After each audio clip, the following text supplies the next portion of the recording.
Two hearts. One promise. I choose you, not just for who you are, but for how my soul feels when I'm beside you. Steady, understood, home. I choose you, not for the good days alone, but for the storms too. Because your hand in mine makes everything survivable. I vow to love you loudly on your bright days and softly on the days you struggle to love yourself. I vow to stay in the quiet, in the chaos, in the moments where love is a whisper, and in the moments it feels like a fire.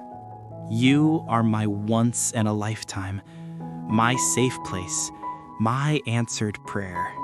And you are the heart I choose today, tomorrow, and in every lifetime God allows me to find.